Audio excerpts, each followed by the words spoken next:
Take it away. What's up, y'all? We're having a feminist talk tonight. Anita Sarkeesian is their god on occasion. Oh, video games and something. This song's really out of date. Gamergate was a long time ago, and I don't know if it's still relevant. I don't talk about feminism because I'll eventually get my head bitten off by the feminists in the comment section. I'm blocked by Steve Shives. Everybody's blocked by Steve. I just want to say that since you said his name, GD, now everybody watching is blocked by Steve Shives. So blame damn. Blame Steve for that. Y'all are welcome. Hello, everybody. I'm Kyle. KC, as always. Hi, y'all. Is here. Welcome to Ideology. This is my show, not Steve's. And we have Nate Talks to You back again. It's good to see you, Nate. Welcome back. Hello. Thank you for having me again. Absolutely. And we are waiting on Imraz. Casey, do you want to give them an update on the Feminist Next Door? Oh, she'll be here. She was waiting on her train. It was late, so she should be here in the next 10 minutes or so. So we're just going to go through what we've got coming up for the week, and Casey's going to do, I believe, a thing on sponge cake. You'll find out why that's relevant. We're going to do the National Calendar Day thing. Mm-hmm. And then we'll just talk to Nate and see what he's been up to until Feminist Next Door jumps in. Yeah. So coming up for the week, starting with tomorrow, Niels from the Netherlands, really nice guy. He found a box of tapes, original tapes from NASA. It has all kind of data in it, photos, videos, and he bought that on auction. The gentleman, it was found in his basement, and he had passed away, but he used to be an engineer at NASA. So we're going to go through all of that stuff that he's got. It's fascinating. That'll be tomorrow at 8 p.m. Next Monday, we've got Digital Hammurabi joining us to go through the Epic of Gilgamesh. That's Dr. Joshua Bowen. That will be at 8 p.m. on Monday. Skip ahead to Wednesday. And we have Hugo and Jake from the Bible Reloaded going to be with us. That's going to be really cool. We're going to be talking about Jonah and the whale. So make sure you're here for that. That's also at 8 p.m. Eastern. And then on Thursday, Armored Skeptic will be with us. And Nate, have you ever heard of a thing called transvestigation? Transvestigation, oh yeah, I heard about that on Twitter. Yeah, there's this weird community online where people try to look at your jawline or your hand size and claim that you're actually a secret tranny, right? Yes, absolutely. Fine. I have asked our guests every show for the past week if they've known what this is. You're the only one that knew what it was. But Armored Skeptic's latest video was it touched a little bit on this, and we're gonna ask him in more depth about this phenomenon. I think it's fascinating that they actually think the devil did it. That this is the devil's work. So what could go wrong? They think that the devil is turning people into men, or what? Yes, and men into women. I believe the one that I saw showed John Travolta. They were going through how John Travolta used to be a woman, and has not. But I mean, women are in Greece. He was, and what was the other one? Where the Bee Gees song came in? No, it was disco. The disco one. Oh, Saturday Night Fever. Man. Yes. Man or woman, he killed in those two. So you just do you, John Travolta, man or woman. So then that next Friday, Parallax Nick runs a channel. He is going to be going through the evidence for Planet 9 next Friday at 8 p.m. Eastern. And I think that's all of the ones that yes, you can check us out on Spotify, iHeartRadio, Google, iTunes. We just peaked over, we're at 110,000 downloads on that since we've been on iTunes for the past couple weeks. So that's really cool. Thank you guys for supporting us there. And if you just want to listen to the show, you can do that on any of your favorite platforms. Okay, KC, do you want to tell us what special day it is? Yes. So we on the side kind of work with the national day calendar people. And today, August 23rd, is National Sponge Cake Day. It's also, what did I say? National Ride the Wind Day, but that's kind of weird and not as interesting as it sounds. So not at all. We're going to learn a little bit about sponge cake. Are you guys ready? I'm ready. Are y'all ready? Okay. Ready. So sponge cake is one of the trickiest cakes for bakers to master because it's supposed to stand tall and have a fine crumb while remaining moist. It's often served with fresh whipped cream and berries, and it layers well. It's believed to be one of the first non-yeasted cakes, and it is also believed to have originated in the Caribbean. The earliest English printed recipe for sponge cake is in the 1615 book of English poet and author Gervase Markham, and that book is called The English Huswife, containing the inward and outward virtues which ought to be in a complete woman. So a complete woman should be able to make the perfect sponge cake, in case anybody was wondering. Which is perfect for feminism. Well, I've never made a sponge cake. I make cheesecake. Yeah. It's very good. So Kyle, did you already eat your sponge cake? Mm-hmm. So if any of y'all don't know, I live in Alabama, and I called around to the grocery stores to try to find sponge cake, and nobody has sponge cake. So I am having Alabama sponge cake. Can you see this? Mm-hmm. A Twinkie. It's a Twinkie. But I put it on a plate and I'm eating it with a fork because I'm not a thought. Oh, so, shots fired, Shannon. There you go. Sponge cake. Shots fired, Shannon. Well, Cool. and I'm going to follow it with tea. And I'm going to follow it with tea in my brand new mug. Can you see this? Don't be a salty bitch. Don't be a salty bitch. You wouldn't have a shtick then. I thought that was your whole shtick. Yeah. Well, I'm not really salty though. I'm just a bitch. That's true. So let's switch gears and find out what Nate's been up to. Nate, how have you been, sir? It's been like a month, I think, a little over a month since we saw you last.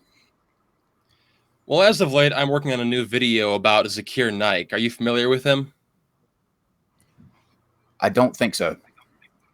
Zakir Naik is a very popular Indian Islamic preacher. He has millions of followers. He fills up entire stadiums of people, and he essentially is kind of like an Islamic version of a televangelist. So I'll be going through some different clips of him throughout the years because he'll say things like evolution is only a theory. He'll claim that eating pork, that pork in Islam is haram. He claims that eating pork will turn you into a cuck. So yeah, he has some very unique beliefs. What else does he claim? He claims that the Quran predicts a Big Bang happening, and just a whole deluge of other ridiculous claims like that, which I'll be going through and debunking in my video about him. It'll be my second Muslim logic fail video. Oh, branching out to a new series. I like it. Is he the guy? Is he the guy that wears like an orange? Oh, go ahead. I said I've already made a Muslim logic build before. There's this one Muslim YouTuber called, man, what is his name right now? It's been so long. Anyway, there's this one popular Muslim YouTuber. He made a video called like 9 mind-blowing miracles of Allah. And I went through his video and I just went through how all of his miracles really aren't all that miraculous and how science can explain what's actually going on here. Cool. Is the guy that you were talking about just a second ago, does he wear like an orange robe almost? Goes on Jim Baker's show sometimes? No, I don't think so. Normally Zakir Naik just wears a typical suit and tie. Oh yeah, I'm thinking of Adam Saleh is the name of the YouTuber I was talking about. But anyway, going back to Zakir Naik, yeah, Zakir usually just wears a normal suit and tie in his speeches and everything. There's one guy that he's actually I think this guy's Indian, but he goes on Jim Baker's show all the time. He always wears this like orange robe, and the few times that I saw him, he's famous for predicting the hurricane that hit Texas in Houston this past time. It was like 4 years ahead of time, but he said that if America allows gay marriage to pass, then we'll be drowned in some other kind of like prophecy or whatever. But people follow him for that very reason, because they think that he predicted the great hurricane of Houston. So, yeah, I know that over in Texas, you know, the evangelical movement is still going strong over there. I'm not very familiar with the Jim Baker's show, but I have seen. You ever heard of Vic Berger? oh yeah, absolutely, he's hilarious. Yeah, I've loved watching his little compilation videos, how they try to shill out these like big buckets of, I guess, like really crappy food to their followers. And it's just the most like topsy-turvy environment ever. I don't know how people can look at that and say, these people are sane human beings. It's crazy. Well, he got famous because in the 90s, it was 80s or 90s, he was like the #1 televangelist. And they got him for like tax evasion. He went to prison for, I think, 20 years, somewhere around there. He was in prison for a long time, and he got out. And they're always getting caught for tax evasion. The same thing happened with Kent Hovind, who's been on your show before. Yep, Kent went for structuring. He didn't think that the government had any right to the money; that it was for God's work, and that was that. But Jim, it happened with Jim because Jim slept with a lady called Jessica Hahn in a hotel in the I believe it was Colorado, and after that came out, people started like looking at him very closely, and then they found out about the tax thing, and he went to prison. But when he got out, he got a show back.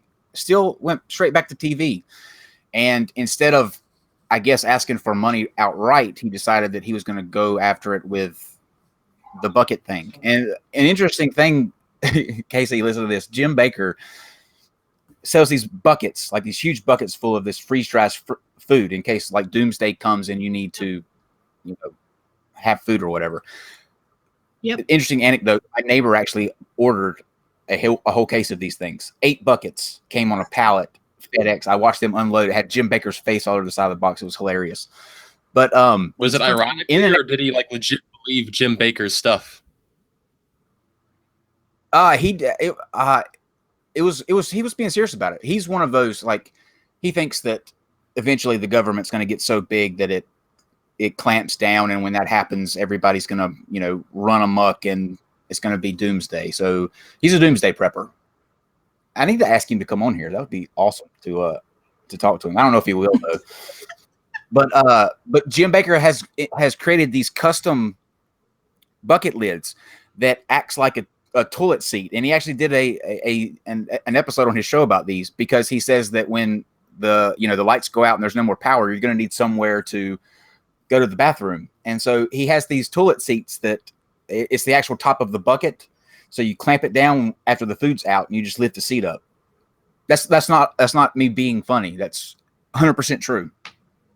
And you use the bucket as a toilet? Right.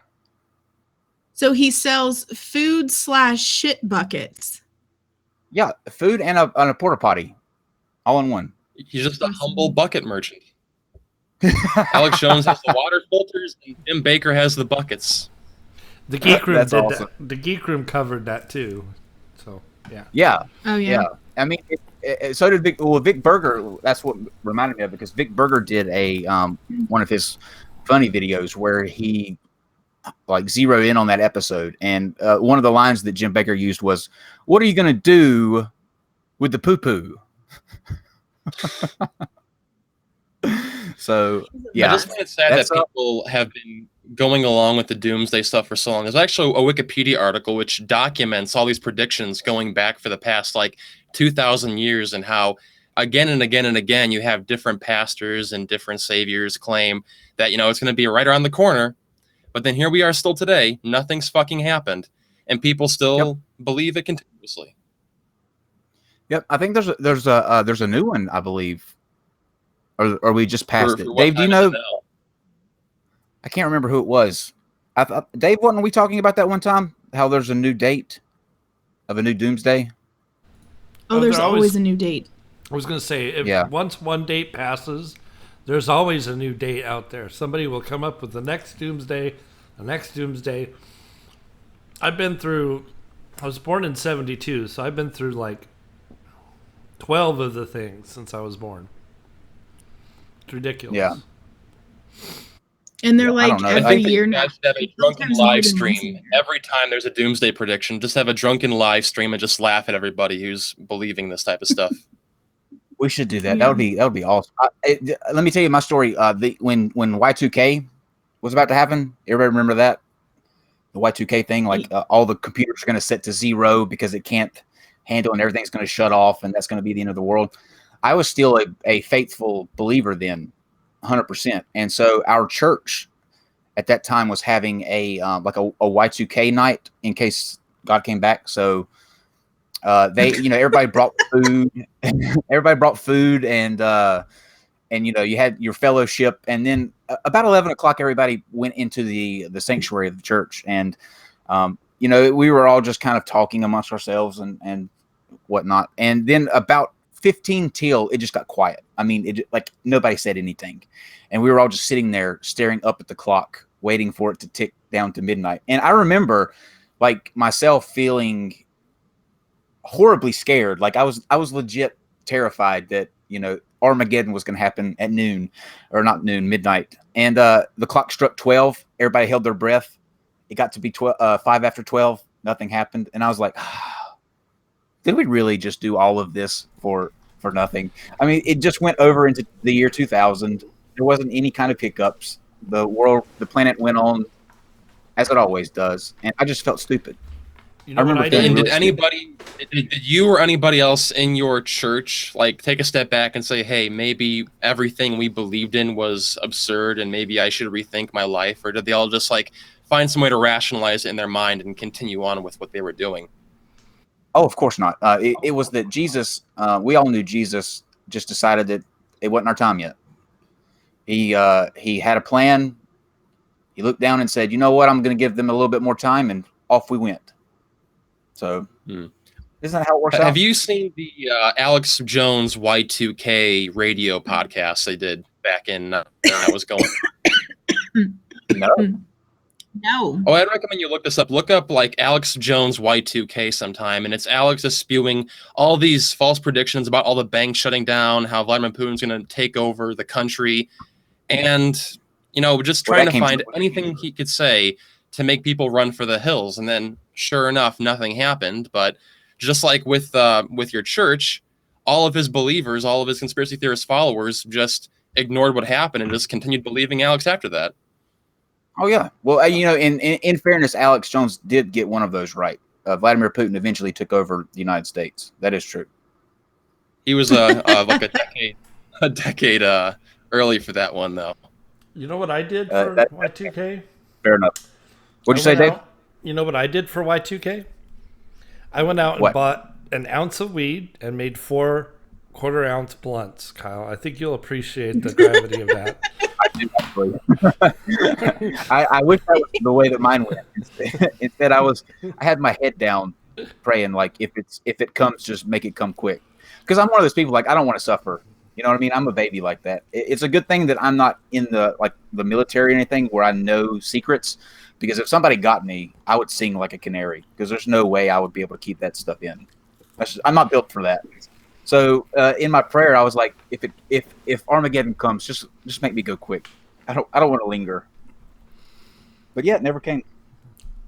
Now, what did you think Armageddon would look like? Would it be like some big fiery explosion? Would you just disappear and show up in heaven or hell, or what would that look like? What we were told is that we would be called up before any of that happened. Now, nobody knows what called up means and how you're going to go. Raptured. Yeah, that's the term. But I mean, do you just like I remember? Go ahead. Well, here's the important question. Did your church remember to build a rapture hatch in the ceiling? No. I'm almost scared to ask, what is a rapture hatch? Oh my God, Kyle, look up rapture hatch. Hold on, let me see if I can get it. Hold on. Look up was like lemon party, or what was that? Lemon. There's that horrible thing with the. You build it in the roof of the house. Hold on. Well, while you're looking that up, Shit. Can you see? No. A little bit. You know like why? 144 on my end, so I can't see it exactly. It's like a what it little is, door it's on a the top hatch. of the house. Right. It's a door in the top of it's a rapture hatch. You see a little better. There's Jesus in this. Just Google it. Fucking Google it, Kyle. Is that a real thing though? Because it seems like if you're going to be No, raptured of course into, it's not a real fucking thing. okay, good. Yeah, but you know what? Though? It wouldn't surprise me if it was. That's how off the planet is. But I'll tell you this: when I was in church, we used to watch these movies called Left Behind and read these books called Left Behind. And basically, it paints a rapture that if you're going down the highway, right, and you're not saved, you're going to see all of these cars start veering off the road, school buses that are being driven. If the person's saved, they get raptured up. The school bus goes off the curb. Basically, wherever anybody is, if they get called up, they go up, and the rest of the world goes on about its daily life. So there'll be cars everywhere. Machines that were operated by people who were saved will, just be going crazy because there's nobody there to operate it. Planes will crash. You hear the bugle Don't or they the trumpet. there will be sirens or trumpets going off during this event? Mm-hmm. Oh yeah. Yep. The angel will sound the trumpets, and I remember. It's so funny looking back on your on your Christian self, but I remember being at I was outside of a stadium in Wake Forest, and I heard it was during the day, like there wasn't anything going on. It wasn't like a football game or anything, but there was a band practicing in the stadium. So I hear all these trumpets and I'm like, oh man, maybe it's time. Maybe we're being called. Yeah, thankfully my Christian upbringing was not that radical. I was raised Christian Methodist and I had a pretty moderate upbringing. There was no story about the sirens or rapture. It was just more like, basic Bible stories, Noah's Ark, the story of Jesus. But I guess around middle school, I kind of began getting more agnostic. And then I discovered the atheist YouTube community. I began watching videos from people like DPR Jones, The Amazing Atheist, and Qualia Soup and Theremin Trees. And those kinds of videos really made me just take a step back and say, you know what, this doesn't add up. And this book is pretty immoral. Yeah. How long have you been on YouTube now? It's been a while, hasn't it? I've been on YouTube just in its entirety since about 2009, but I did not begin the NateTalksToYou channel until 2010. My previous videos they're all pretty cringy. I made like webcam music videos. I did Let's Plays where I point the camera at the TV screen. So yeah, looking back, that was not working out. So I said, with the equipment I have right now, I better just stick to ranting. And then I just kind of built up off of that and increase production value, refine my arguments, and here I am now. Yeah, because you got a huge following now. How many people are you up to subscriber wise? Right now I'm at like 195,000, and thankfully my last video got me like I think another 4K, so that was a big boost. And hopefully my next video on Zakir Naik will get that much attention. The thing about YouTube is that. Sorry, go on. Oh, I was going to say, while we're like talking about your channel and stuff, I did look you up because before this I had never heard of you. Sorry. When you did a blackface video. Oh, yeah. What was that all let's about? talk about that for a minute. That is probably my most controversial video. So yeah, a couple months back, I made a video called Is Blackface Racist? And the gist of my argument was that blackface is not inherently racist. It depends on the context in which it's being used. So a prime example of blackface being racist would be if you look at minstrel shows from the 1800s or early 90s where they're trying to make black people look dumb, idiotic. That is obviously racist behavior. However, if you look at a person just trying to cosplay as a black anime character or as a black TV show character, they're not trying to they're just trying to look the part. They're trying to play for Halloween or for a play. I would not consider that racist because there is no intent to try to put down black people as a whole in that usage. Well, Robert Downey Jr. did that in Tropical Thunder, and I don't remember him getting a lot of. Let me ask you this first: how much flack did you get for that video? Did it get struck? Surprisingly, no, it didn't get struck, and I thought I'd get a lot more backlash for it, but I mostly got positive feedback. However, there is a certain corner, I guess the SJW side of YouTube, that did get pretty pissed off at me, and they tried doxing me and everything. But that was pretty much, a failed attempt at the end of the day. Nothing really came out of it that severely harmed me or my channel, so yeah, fuck them. That video is still up, and I'm not going to apologize for what I said. Hello, Emraz. How are you? Oh, Imraz is here. Hi.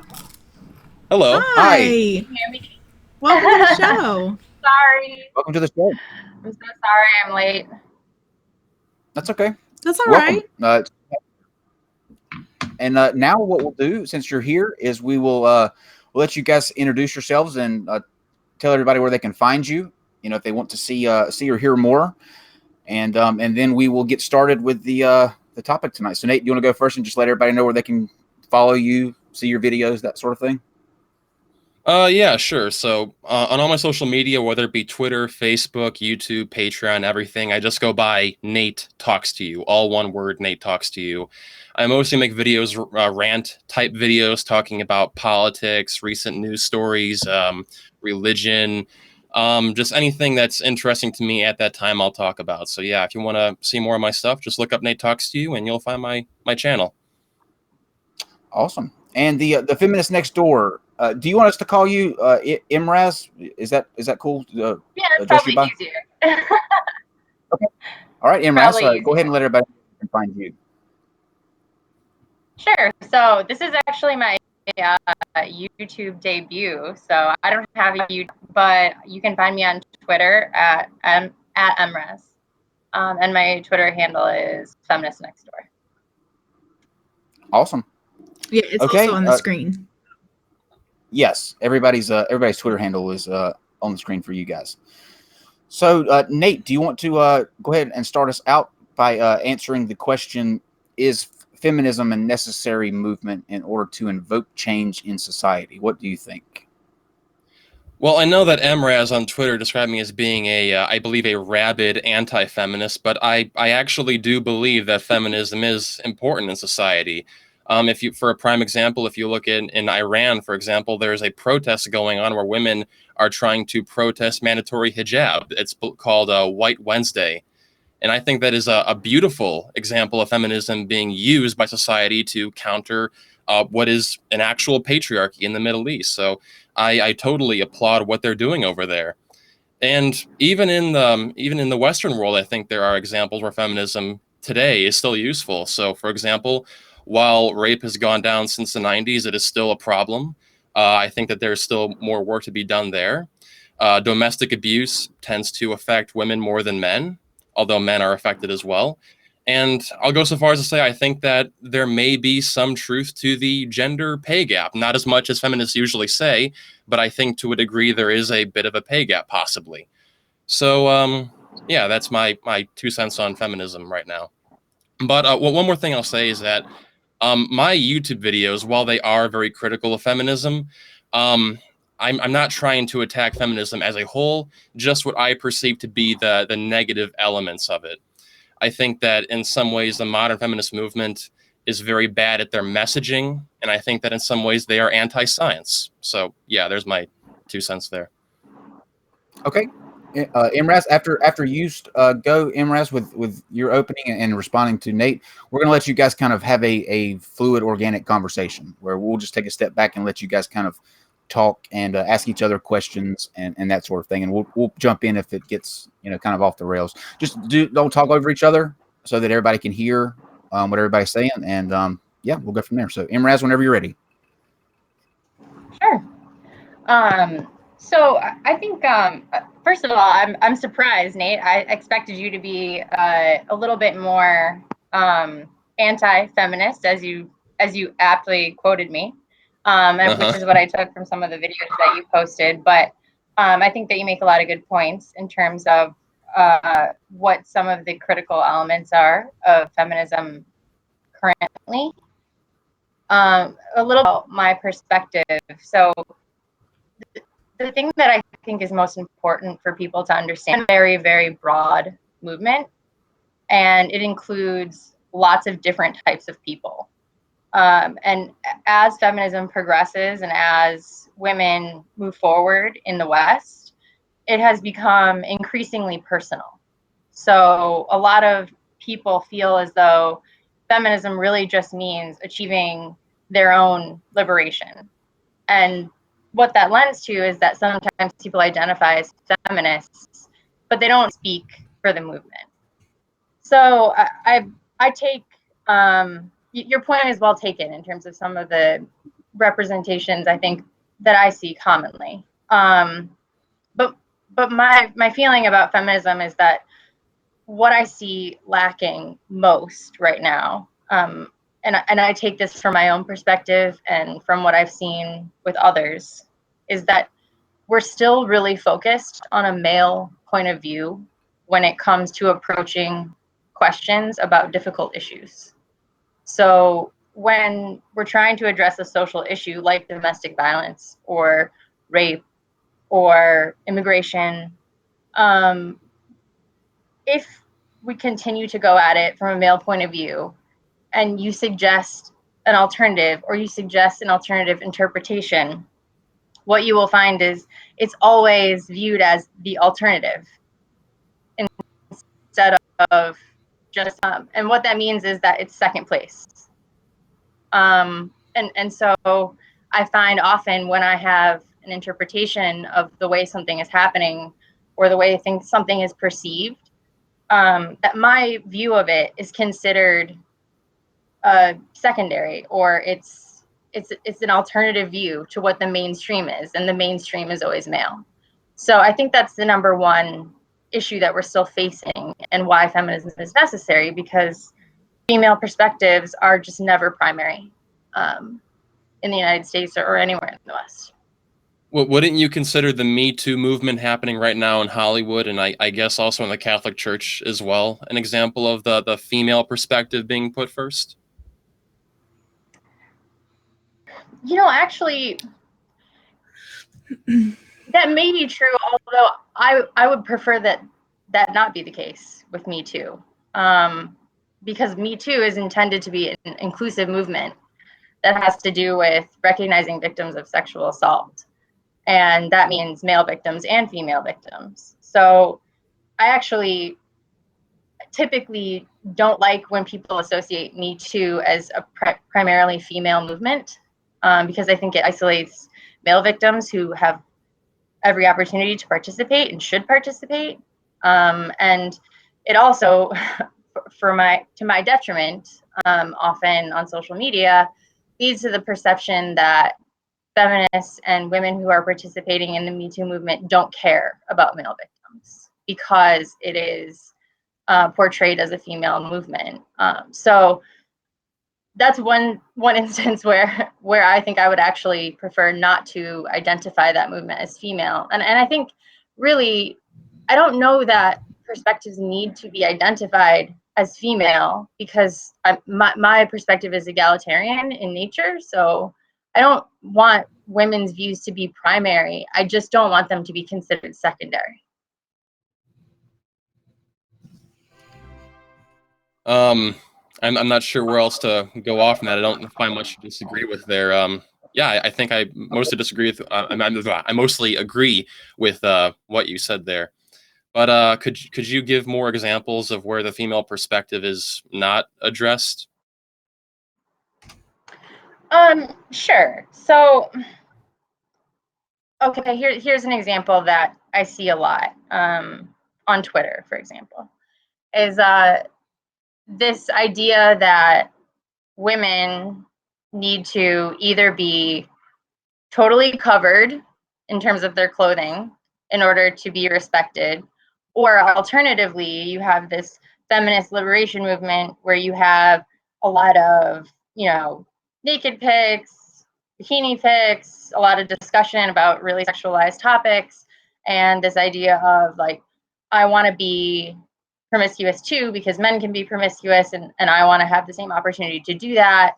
And the pushback on that is, well, how can you demand respect if you're doing these things, but then if I'm dressing more modestly to demand respect, then I'm also abiding by a male stereotype of what respect demands. And I think the overarching theme there is, again, it's approaching what women are doing with their bodies from a male perspective.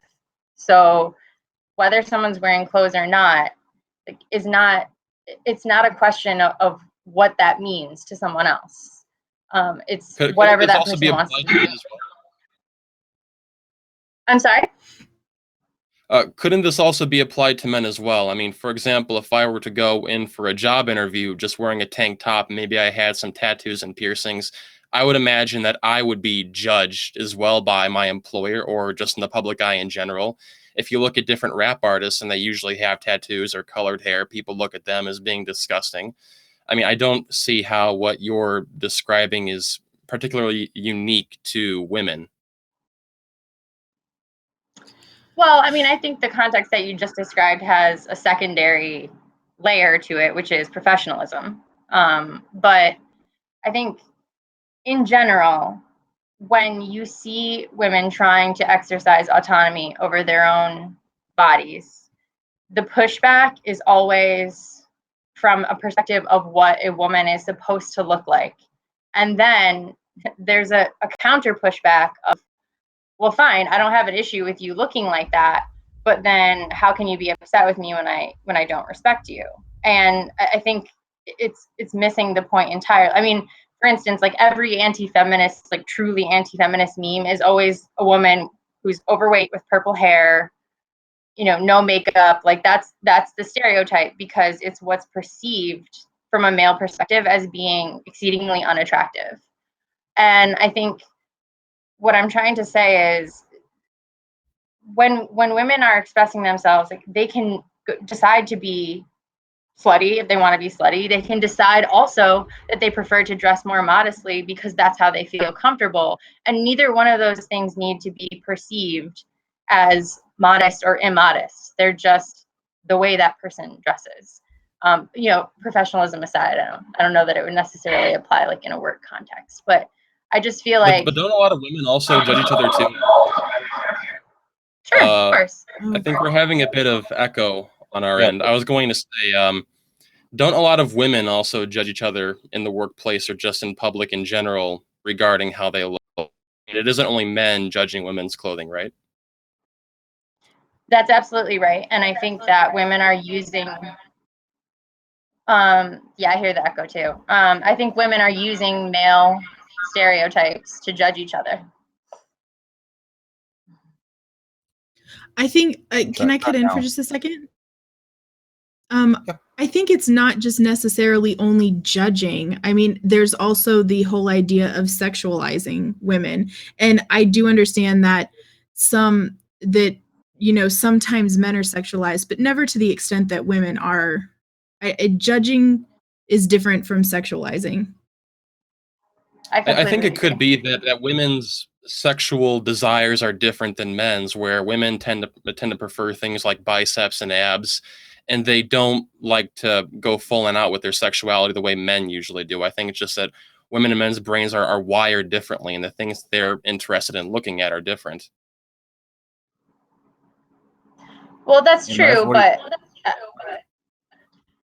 I think the point that is being made is that if a woman decides that she wants to dress in a miniskirt and a bra top, she should be able to do that without also having the assumption that she's willing to have sex with whoever wants to have sex with her, because she's dressed in a way that our society perceives as being promiscuous or slutty or whatever, however you want to describe it. Because it's true that men can have tattoos or piercings, or they can wear skinny jeans or baggy jeans or whatever, but rarely, outside of maybe racialized stereotypes, do you have a scenario where the way that a man dresses impugns some motive or non-motive onto his desires and actions, the way that it does with women. Would you agree that we've made progress over the past several decades regarding this topic? Yes, absolutely. Because I can look back to the 1950s. Sorry, go ahead, on. guys. Go ahead. I was going to say, I mean, if you look back... All right, go ahead. A little bit of it. No, I was going to go in a different direction. So if you have something to tail in on that, you go right ahead, Nate. I was going to add in, like, if we look back to film from the 1950s and 60s and see how women's attire was shown back then, usually very long skirts, arms were covered, cleavage was rarely ever shown. And compared to now, I mean, women are obviously much more allowed, I guess, by society and culture to wear more provocative clothing, more open clothing. So I'd imagine in the next decade or two, we're going to see this progress continue. Yeah, I would agree with that, except to the extent that I think society's willingness to see more of women has also led to a much greater instance of women's sexualization in all elements of media. So I think it's certainly possible that within a decade or two, we'll reach a point where women feel comfortable wearing whatever is appropriate, for the setting that they're in and their own personal style. But it will require us to stop putting Catwoman in a skin tight leather suit and Batman in like a muscle outfit. Like we have to get over that, I think. So you have an issue with movies having sexualized superhero characters? I wouldn't say that I have an issue with it so much as I don't understand why it's necessary or why there's such a distinction. I mean, if Superwoman is supposed to be a superhero in the same way that Superman is, shouldn't she also be, muscular and wear something that she could actually move around in and like shoes she could run in? I'm not suggesting, I understand that in all film, characters are attractive, male characters are attractive, as are female characters, and Batman has chiseled muscles or whatever. But it just seems like sometimes we sexualize these characters to the point of impracticality. Like it just is not even necessary. I would imagine it mostly has to do with marketing. People know you got that demonic screech coming through again through the microphones. Yeah, I don't know what But that is. Yeah, I don't know where it's coming I'd from. imagine it mostly has to do with business perspectives. These companies realize that, hey, if we make Superman more muscular, if we have Catwoman wearing a skin-tight outfit, this will bring in more people because human beings are sexual creatures, and this is what they want to see. I can't imagine that changing unless you want to rewire the human brain. I mean, yes and no. I guess I'm just saying I think the level of sexualization breaches reality to a point that doesn't seem to make much sense when it comes to women. It just seems unnecessary. But keep in mind, Hey, these guys. are fictional films we're talking about. We're talking about films about men who can shoot lasers from their eyes and they can fly in the air and they're fighting demons from other dimensions. So, I mean, if we're allowed to have that kind of unrealistic perspective of reality, then why can't we have an unrealistic sexual aspect of reality as well? Well, because all of the unrealistic elements that are associated with male characters have to do with their strength or superpowers, and the unrealistic elements with respect to female characters have to do with how big their tits are and how tight their outfit is. I mean, I look at the Superwoman TV show right now and look at Wonder Woman, the film that came out recently, and I don't see any really big cleavage. They seem to have more natural features. It seems like we're going in a more positive direction. I would agree with you there. I would agree with you. So, I mean, can you think of a superhero film? Sorry, go on. Hold on a second. Our producer let me know the echo is actually coming from the both of you. Do either of you have headphones that you can, or earbuds or anything you can put in? Because it's... Yeah, sure. I'll be right back. Okay. Sorry. Case, actually, good time for me to go ahead and read a couple of these super chats.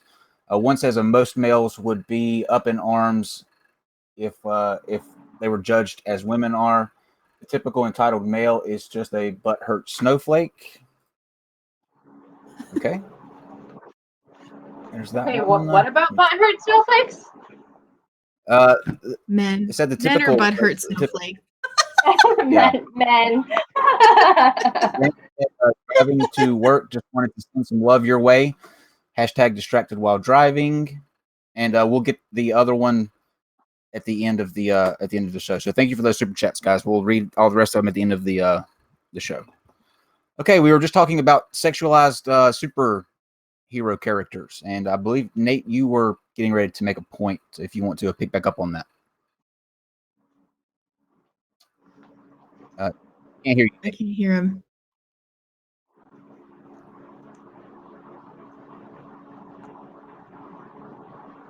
Oh, I see. Can you hear me now? There we go. Yes. Perfect. Yeah, I'm sorry. I was muted there. Thank Damn you. it. So the question I was going to ask Emraz is, can you think of a superhero film, like a mainstream superhero film that's come out in the past 2 or 3 years that has done any like strong sexualization of female characters? Because it seems like most of the main female protagonists now have become a lot more, I guess, modest in their clothing and their design. To be completely honest, I'm not a huge superhero movie fan. I don't know if you can see my picture, but like I'm a huge dork, so I'm more of a documentary person. But I mean, I don't disagree with you that that's true. I think certainly there are a lot of elements that go into sexualization of superhero characters, and that goes into things like what superpowers they have, what their origin story is. Certain outfits are just one element. They're posing on promotional posters or in comic books.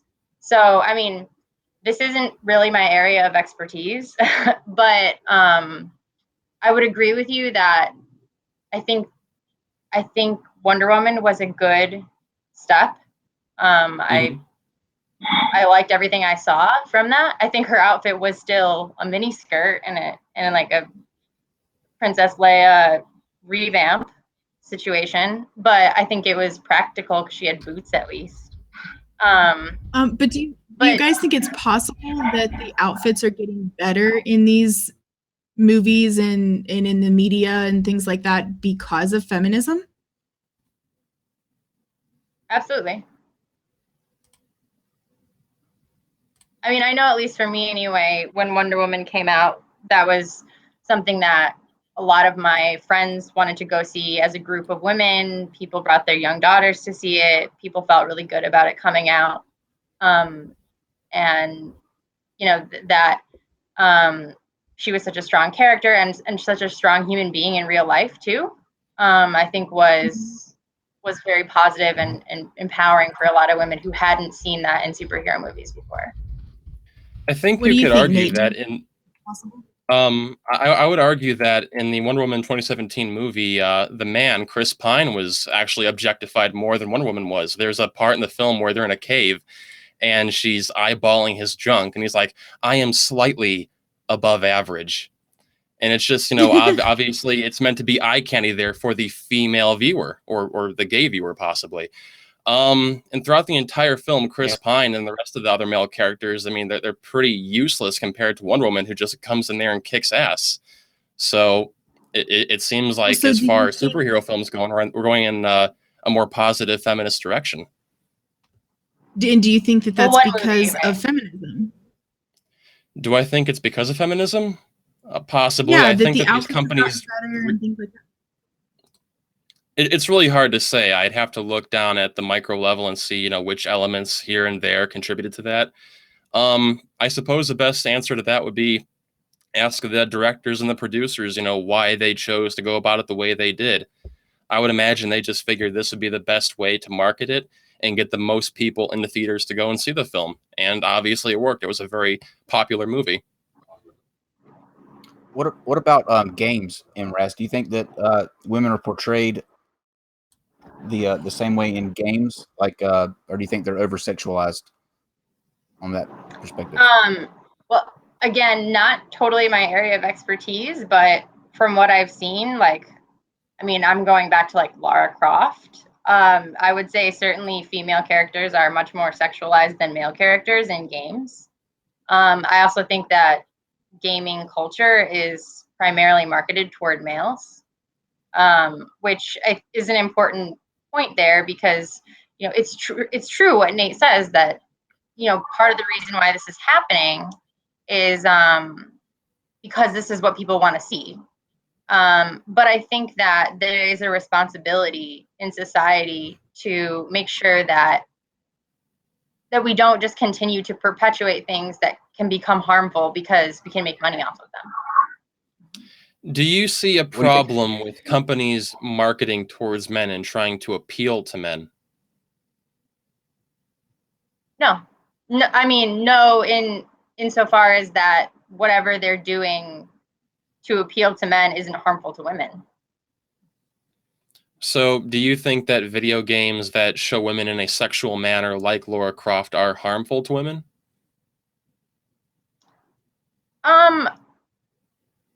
I think that if I'm a young girl who wants to be a gamer, I have very few female role models in games that I want to emulate other than highly sexualized characters. And I think it's destructive to self-esteem. And I think it also, it institutionalizes patriarchal ideas about what it means to be strong and attractive and likable. Well, I mean, if you look at Lara Croft in the past few video games, they've definitely changed her attire a lot. They've made her breasts smaller. They've given her a more natural form.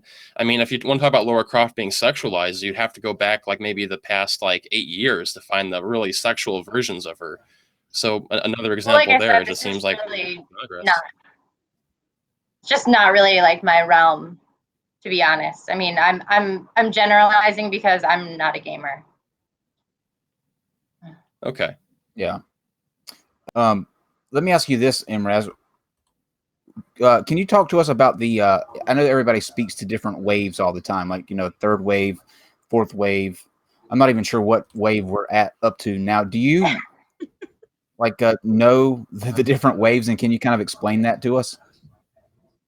Sure. So I will say that I'm very cautious about using the wave terminology because I think although there is some historical reality to it, it's primarily used to as an insult for feminists. But with that being said, first wave feminism is your voters' rights feminists, your suffragettes, your Susan B. Anthony's, women who were in the very beginning of the movement who said we should have a say, we should have the ability to own property, vote, have separate bank accounts, have autonomy over our medical decisions, marriage decisions, things like that. And many of those women were still extremely religious and conservative. Many of them were or would have been pro-life, so to speak. So it was really a movement about just having the right to exist as a being separate from your husband or father and participate in the society that you live in as an autonomous being. So it had a lot of value, but I think if you looked at first wave feminists to third wave feminists, they would have a lot of disagreement. Second wave feminism was the bra burners in the 60s and 70s.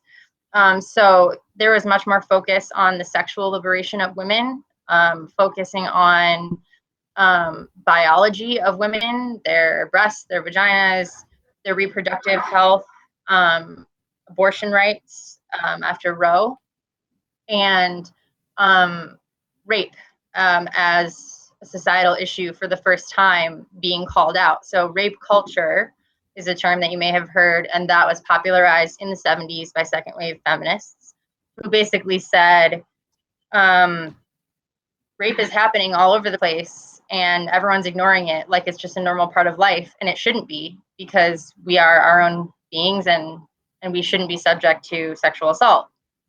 So that's where feminism really went from being about I just have rights to not only do I want to be my own human being, but you need to recognize that there are elements about me as a human that are distinctly different and need different rights than what men have, because I have different body parts and different ability to protect myself, and I have different needs. So I would say third wave feminism, I guess, probably started in the sectional, embraced the gay community, embraced racism and xenophobia as issues that are now taken on by a lot of feminists, and also where feminism started to faction out a lot as a result of that, because you have some feminists, or I would say those who would identify themselves as feminists that I would not consider feminists, who are not supportive of intersectionality. And then you also have extremists, bordering on misandry, if you accept that as a term that exists. The men are trash crew, the women who really are seeking matriarchy or supremacy, which is not a primary goal of feminism as a foundation. So I think third wave feminism is often used as this sort of generalized term where, you often hear, well, I was fine with feminism when it was just about burning bras and getting equal pay. But now that you guys are hating men and, wanting us all to have our dicks chopped off and blah, blah, blah, like, I'm not cool with that. And the reality is that that's a really small section of feminism that, unfortunately, as with, like all of the bad experiences get reviewed on Yelp, right? So like all of the shittiest feminists are the ones that people remember. Yeah. I would say that we're in the third wave of feminism. Some people say that we've already reached the fourth or fifth wave, and they would characterize that as being 100% man-hating, dick chopping off, rage people. I don't think we're there, but certainly there are people who would characterize that as where we are. Yeah, you can't have our dicks. That we will. But no, I don't want your Nate, dick. do you have any? Do you have anything that you want to say based off of how she just answered that? Boy, where do I begin? I guess I would start off by saying that I think that the problem is that when these movements expand so much, they're a lot more difficult to control.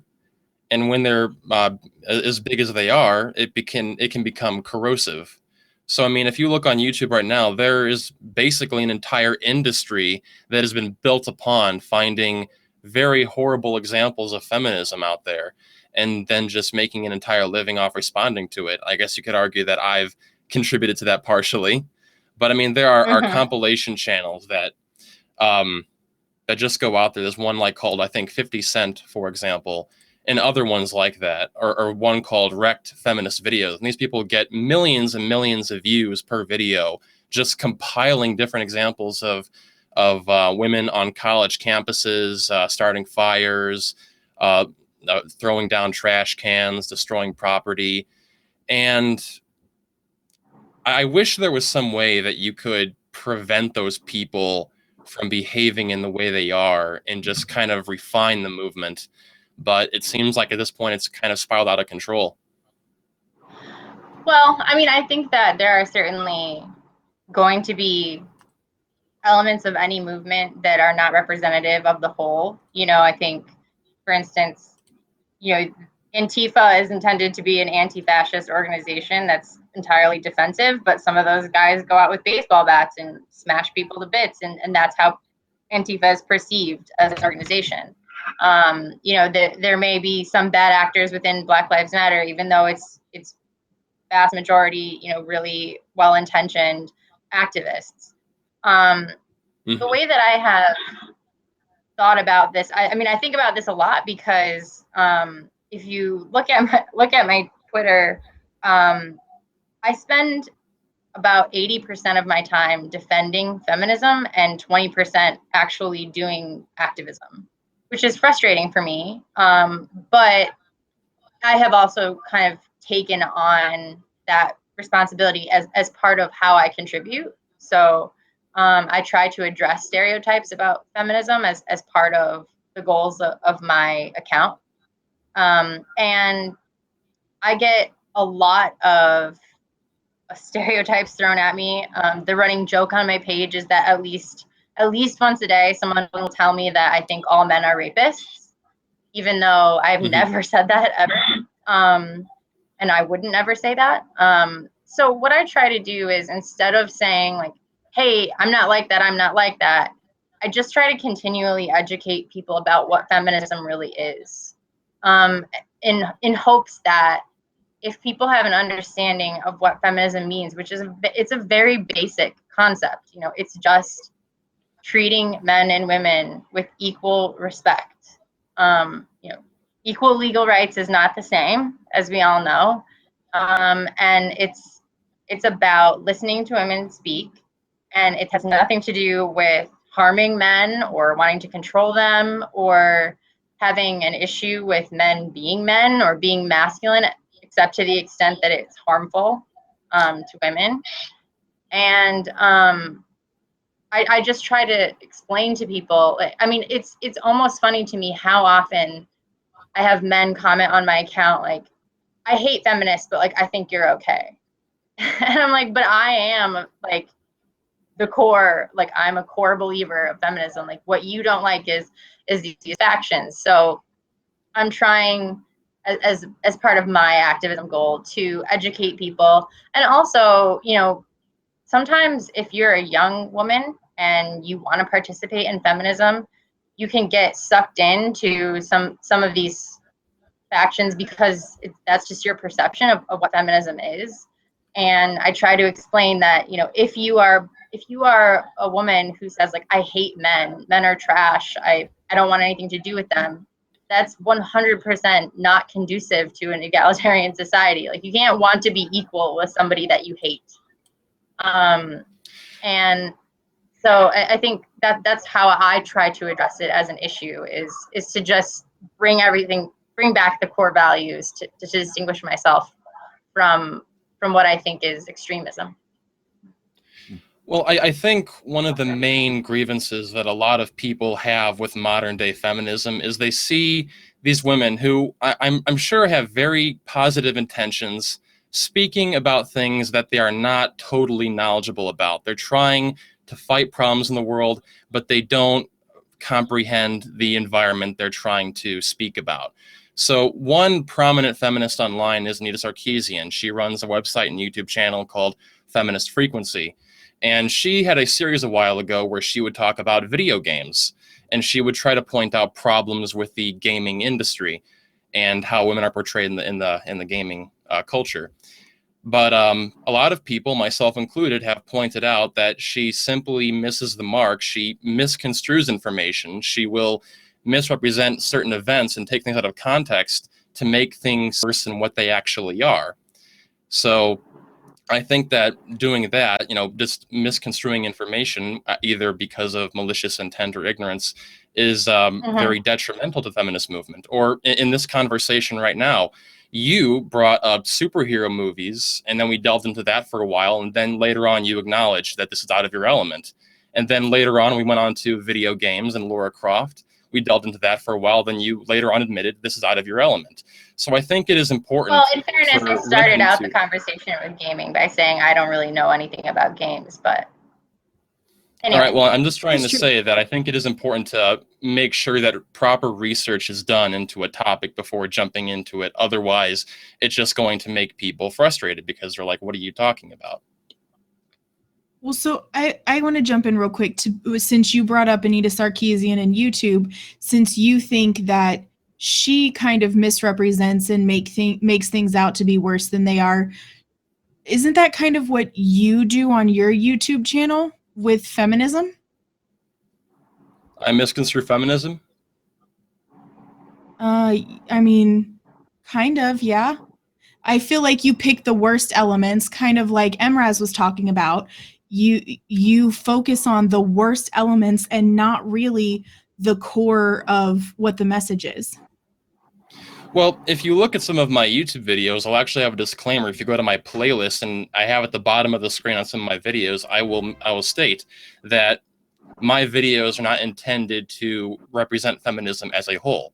And here I am in this stream right now trying to clarify that as well. So, you know, if anybody's gotten the wrong impression from my content, I try to make it clear with my videos that I'm not trying to attack all of feminism, just the things that I find to be the bad elements of it.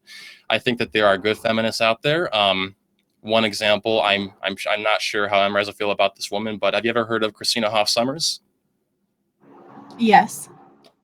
I have not. And I think that there are also some different feminist YouTubers out there who I'd say make good content. For example, there's one woman called Claudia Brown. She has the channel Ranting Feminist. From what I've seen, she's a very reasonable person. So, I don't want to give off the impression with my content that I think all of feminism is this way. Which parts do you focus? Yeah, I mean, go ahead, Emraz. Go ahead. I was just gonna say, I think it's noble of you to put a disclaimer on your videos, but I mean, I think you do have to take some responsibility for the fact that the vast majority of people who are viewing your videos are not taking in that disclaimer to any extent. And I'll give you an example of something that I saw today on my account so that I'm not attacking your content. So today, someone came on Twitter and at me and said, "Oh, Emraz thinks that all men are rapists." Again, classic, normal, happens every day. And I responded as I always do, which is, this is how you run a Twitter search. Run it and see if I've ever said that, and you will see that I have never said that. And when that person did that on their tweet, there was a slew of replies that were just horrific. Like, just, I mean, not surprising to me, but one of them was a picture of Auschwitz and suggesting that I should be sent to a gas chamber. And that person who said that to me commented to the person who replied with that and said, "Hey, like, that's taking it too far. I'm not cool with that. Like, don't post that."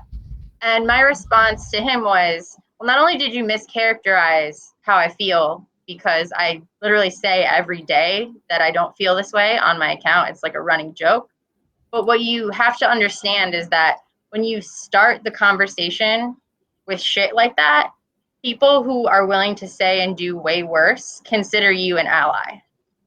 And so they will say and do worse, and they will feel supported by the content that you're creating.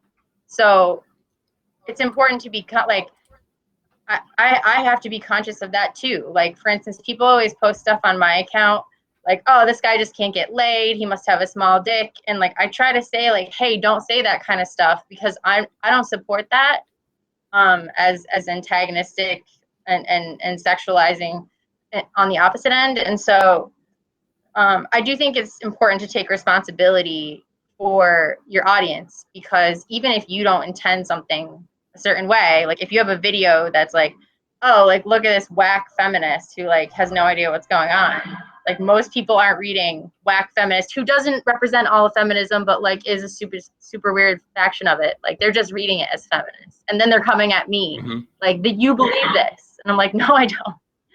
Well, I will say that on my YouTube channel, there's a feature here on YouTube. It's called the YouTube blacklist, and you can actually make it so that certain words, like cunt, for example, will get blacklisted from the comment section. That comment will become invisible to the public eye, and I try to make sure any kind of threatening words like that do not get shown on my videos, because I don't want to have that kind of stuff promoted on my content. And on Facebook, if I have any threatening messages, any kind of hate speech being thrown around, like saying "kill women," any comments like that, I will make those comments disappear. So I do try my best to make sure that, I don't want to make it so that, controversial remarks are hidden, but anything that goes over the line, I'll definitely take care of that. And But as why far do as you why do you think people are posting comments like that on what you're posting? Like, what do you think it is about your content that would elicit that kind of response? Oh, I don't think this is unique to me. I think this happens all over the internet. There's a thing about being anonymous where people will show their true colors. You know, if you're in the public eye, if you have your face shown like I do, or anybody in this show has right now, you know, you have to have that level of professionalism. But if you're behind the keyboard, if nobody can see who you are, you feel this level of freedom that you otherwise wouldn't feel. So people will feel comfortable drawing and making horrible images like the one that you mentioned. Someone made you in Auschwitz. Well, that isn't unique to you. People have drawn pornography of me having cum in my face. So later on, Kyle, if you want to go to that link, I've been drawn. Yes, I've been photoshopped as a dog humping somebody. So these kind of hateful messages. If you go to my videos on Islam, I've gotten threatened countless times by people for daring to criticize their religion, or also Christians too. I've gotten hate comments from Christians. So I think whenever you cover a controversial topic like this, this is inevitable. This is going to happen. It isn't exclusively a female problem. But hate comments isn't really what she. All kind of ridiculous threats and hate comments. So go ahead. Yeah, Kyle, I'm sure that you've dealt with a lot of shit from people. Mm-hmm. Hate comments isn't really what she's talking about. So she's talking about the comments that your content inspired people to say things like kill women or whatever. So I'm an anti-theist and I make anti-theist content. Okay, well, so I don't have people come onto my videos and say kill all religious people, because I don't make videos that inspire that kind of reaction in people. So I think that's where she's more getting at, not what kind of hate comments you get, but like the kind of comments where people basically show vitriol towards women and feminists because of your content. Can you provide a single quote from any of my videos that could ever be construed as me thinking that women should all be killed? Well, no, I don't think that's what she's asking. I have gotten several. So how could I be inspiring that if I'm not encouraging murdering people? Yeah, we get those all the time. Like Steve and I get comments like that. Like from especially flat earthers. They seem to be the most vile. But I'll get just some people, just like he said, get behind a keyboard and feel like that's their moment. You know, they have to. Actually, there was one guy that told me that I have, or he was saying, how do you feel now that you have like AIDS and your HIV, results came back positive? So people just leave vile comments that have nothing to do with, what they're talking about in general. I think this is simply the inevitability of the internet. This is the power of the, what's the word? The information superhighway was the classic 90s term. People go on here, they know that they can get away with it, and as a result, they'll say this kind of stuff. Yeah, see, I don't know. I gotta say, I kind of disagree to some extent. I mean, I don't disagree that your experiences are wrong or that what you're saying isn't generally true. But I think this is a good example of what I was trying to articulate earlier. So, I brought up the fact that I think there is something unique about the content that you're posting, also relative to the subject matter that you're posting about, that elicits a certain type of response. And Caitlin understood what I meant. But your response immediately redirected the question to your own experience and the type of comments that you personally get, without taking meaning from what I'm saying, which is that there are certain things about hating women and hating feminists especially that elicit different type of response than what just hating what some guy said online does. And I think it's important to recognize that, like, in the same way that some people hate Black people, like, there are some people who really hate women. And when you start a conversation with, like, look at this whack ass bitch, like, that opens the door for those people to say all kinds of crazy shit.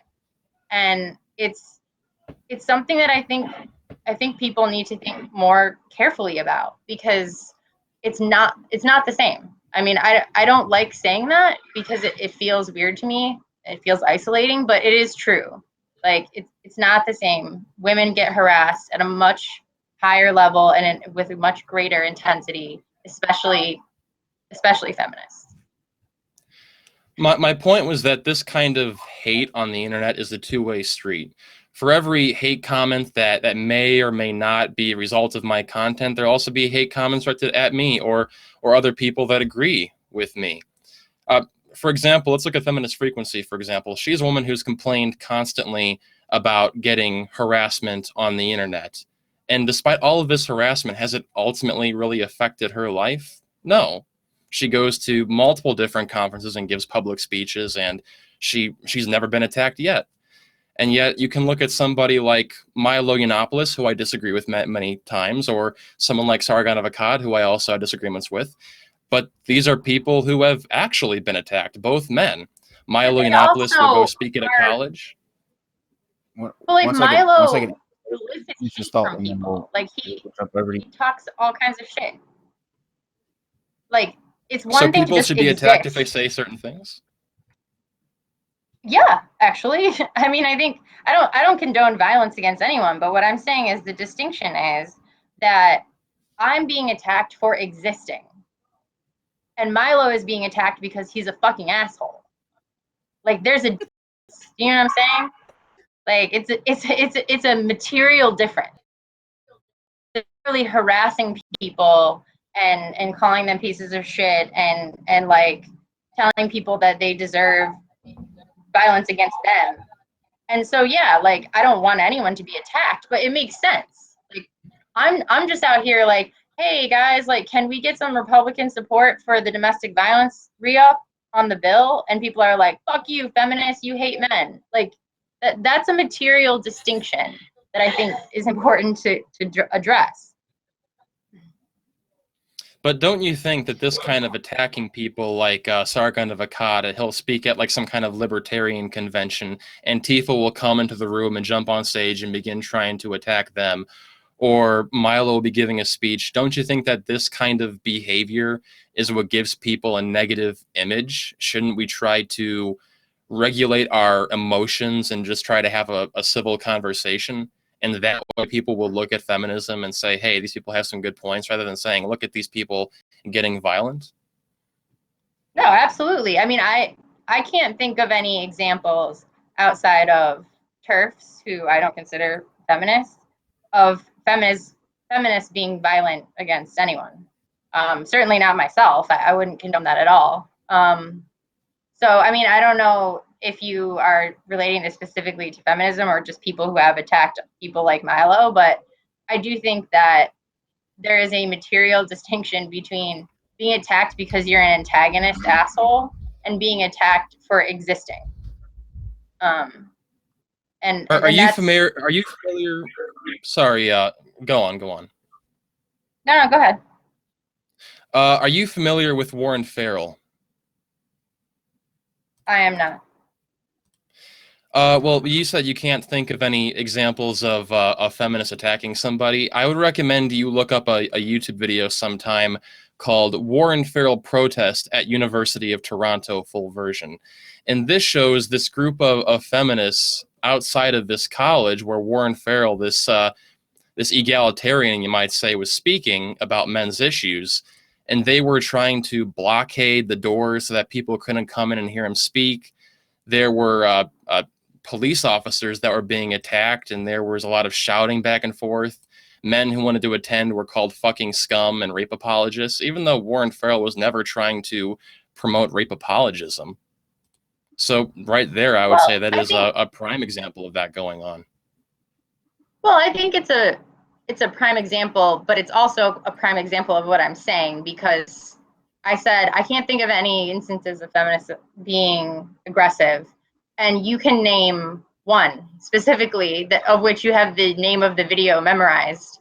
There was at least 200 marches of millions of women 2 years in a row without a single incident. There are women's conventions, protests, all over the country all the time. In New York, we have them every weekend. And so I don't think that one instance of violence is a particularly instructive example. I think I'd if also anything, encourage you have one group that Whoa. when you have literally millions and millions of feminists who are passively protesting, like, should literally just be treated equally.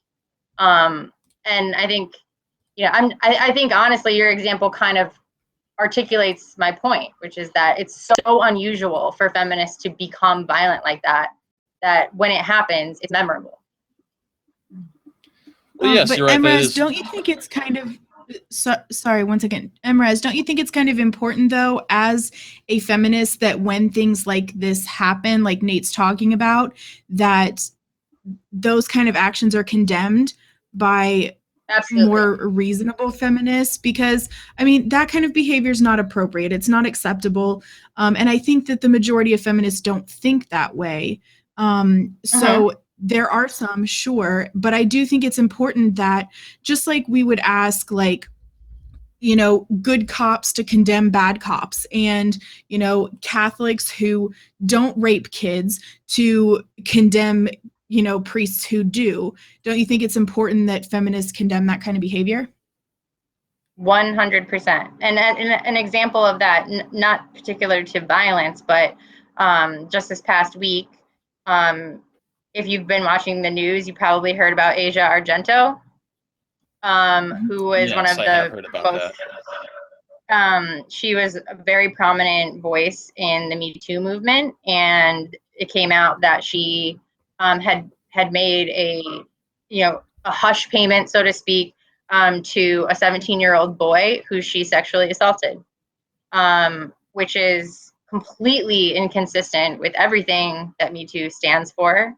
And it was hugely disappointing and really kind of devastating for people in the Me Too movement who, trusted her and felt like she was genuine in her commitment to the movement. And what I felt was most important, as soon as I heard what happened, was to say that if we are genuine about this movement, the first thing that we have to do is believe Asia Argento's victim, support him, and condemn her behavior. Because if we don't do that, there is no integrity in this movement. And I think that's the only way that you can be taken seriously in any movement, is if you maintain your principles, even when it's uncomfortable for you.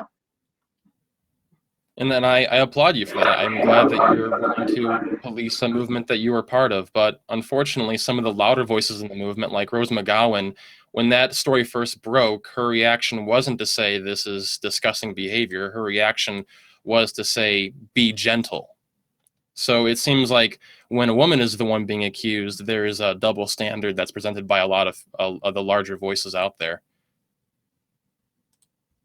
Yeah, I mean, I think that her comment was mostly directed toward her personal relationship with Asia, but I would agree that her position as a representative versus just like another human being who happens to be friends with this human being, she could have handled that a lot better. I would have handled it differently, and did handle it differently. I guess one comment I could add in here is that one movement that I identify as being a part of is the atheist movement. I identify as being an anti-theist. And while this movement has its problems, I've yet to see anything on the same scale as with other movements out there. It seems like for the most part, most atheist activists are very civil. They're not starting fires. They're not attacking speakers. And when there have been accusations of sexual assault, there have been, I think, at least 2 atheist public speakers who were recently accused of rape. The result wasn't to protect them in any way. The result was to say, get the heck out of here. We don't want to have that kind of sexual assault associated with our movement. So I guess I would say that for the feminist movement, maybe they should adopt more of what the atheist movement has been doing, and that way it could probably better the public image. And you mean in terms of outing bad actors? Yes, outing bad actors and trying to outing them and then self-police in a pushing them way where out there's is no my main longer point. these problems going on. Mm-hmm. Yeah, I completely agree with you there. I mean, I think TERFs, I don't know if you guys are familiar with that term, but TERFs are trans exclusionary radical feminists. And they are biology exclusive feminists who believe that only women, that is, people who were born with 2 X chromosomes, can participate in feminism.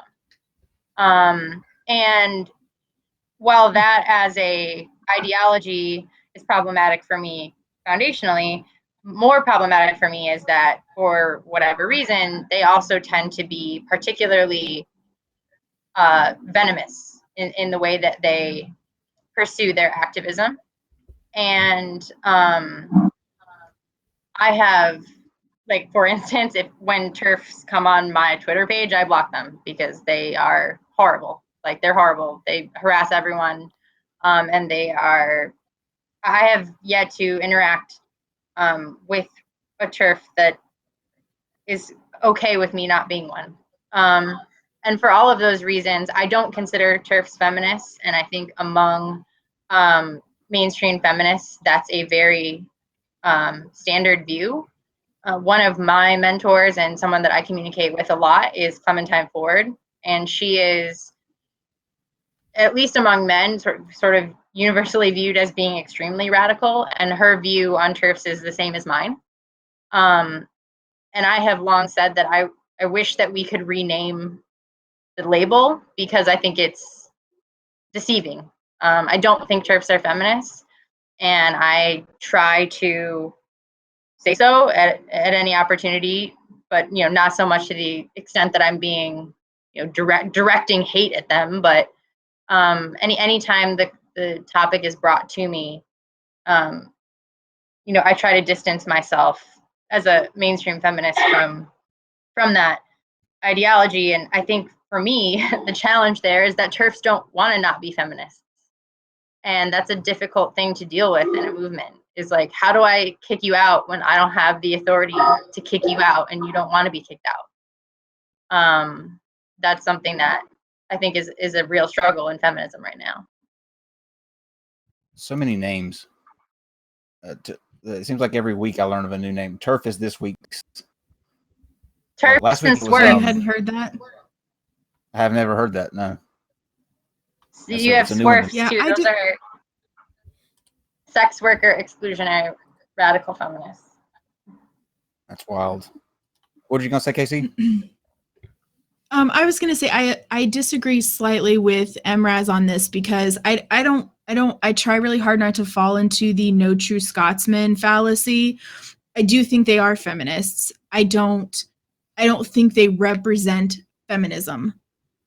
They're just different. They're a different, like you said, kind of a sect. They just think differently. I don't think they represent feminism, but as a movement. But I do think they are feminists, which is unfortunate because I think those kind of people do more harm to the movement, far more harm to the movement than they do any good for anything at all. Brittany Simon says that TERFs are OG feminists. Well, okay. I mean, I would disagree with that on a fundamental level because trans activism has only been an issue, within maybe the past 20 years. Well, you'll find no disagreement with me. I think that TERFs are also reprehensible. Yeah, I mean, I think part of why I struggle with TERFs is that what I have found, and it took a long time for me to be willing to say aloud, for instance, like on my Twitter account to 60,000 followers, like, TERFs are not feminists. Like, I remember the day I tweeted it out, like, just that sentence, like, I'm liberating myself from this feeling. Because I don't want to exclude anyone from being a part of a movement that is very closely held for me. But what I have seen from that movement is that there's an expression of a belief as a foundational principle, but that's not what the actions are being founded on. That they can say that they are just really interested in making sure that women and girls are prioritized. But from everything that I've seen, it's mostly just hatred toward trans people, hatred toward feminists who are not TERFs, and inciting violent battles on social media and in person, and separating marches where only TERFs are allowed or TERFs are not allowed. I don't feel that they have centered anything in their movement other than calling themselves TERFs. That's why I don't. agree with you. Yeah, I agree with you on that, Emraz. I think that I think essentially they're just bigoted and discriminatory. Like, I think that's mainly what they are. And it is unfortunate that they call themselves feminists in that way, because I feel like they simply discriminate against trans people, trans women.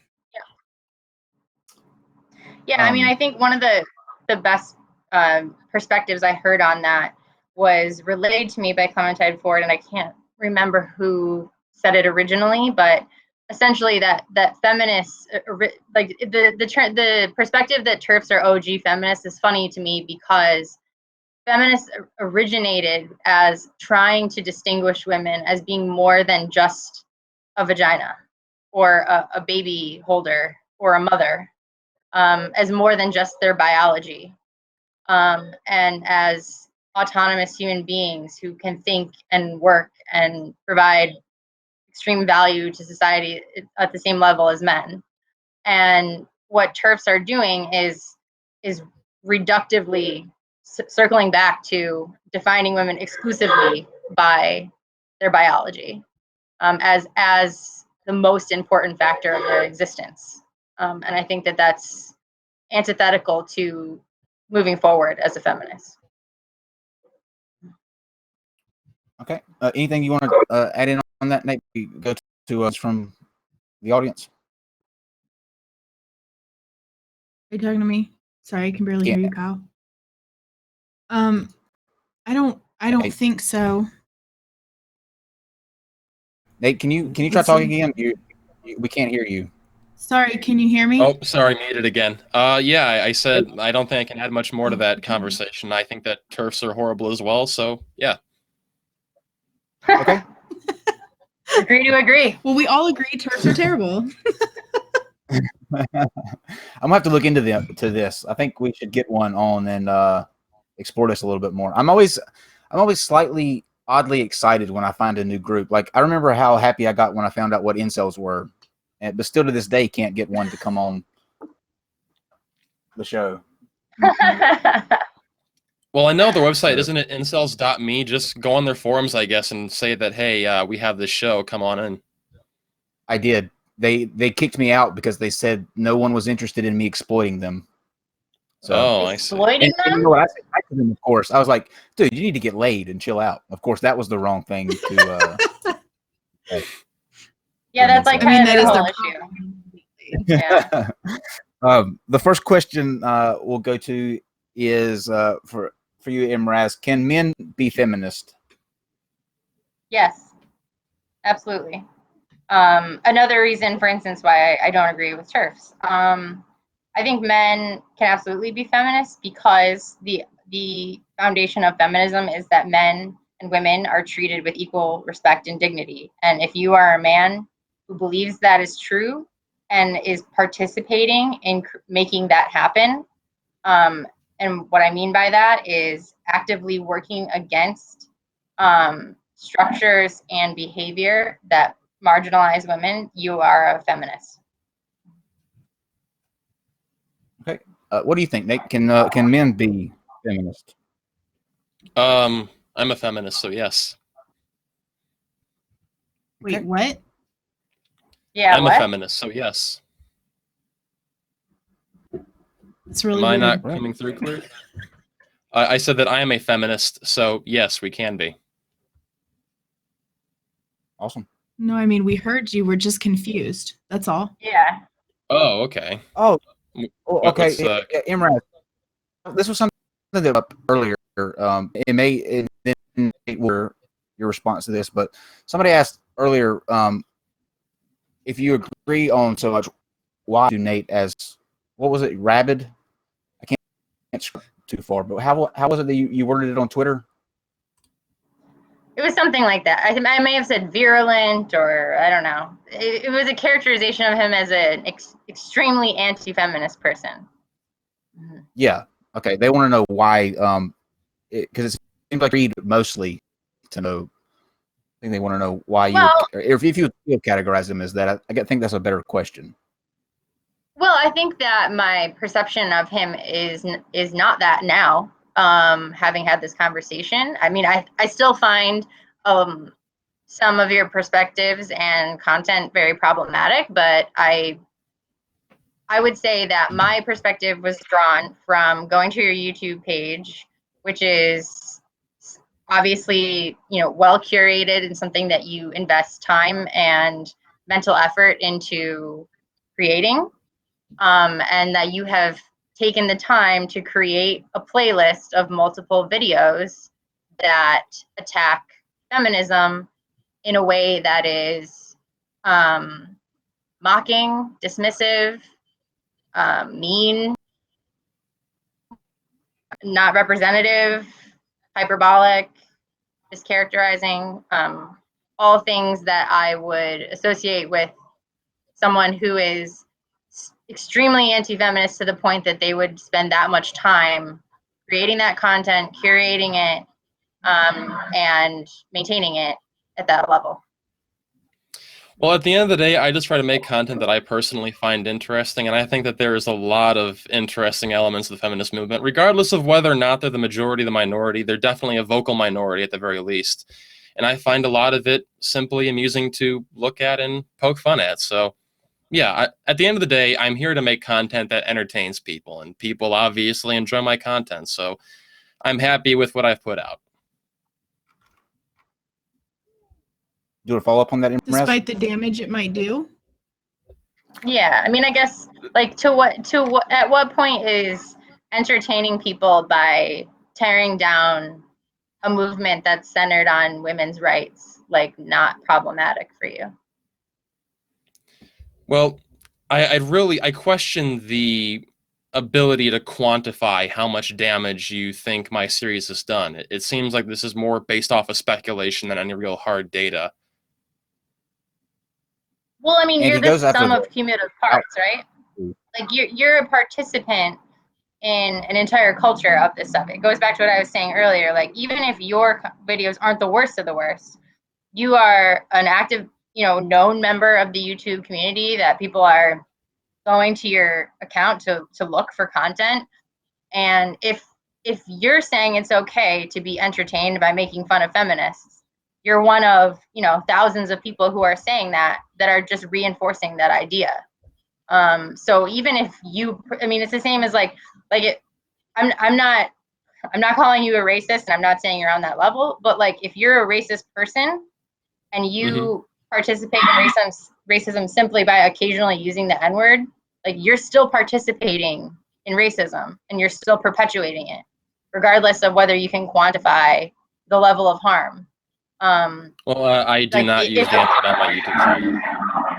Well, I mean, again, I'm drawing an analogy here, but I just think you can't put out anti-feminist content and then say, but like, how many people is it really affecting? I mean, does it matter if it's one person? It's harmful, Like, well, isn't it good to point out the bad elements of the movement?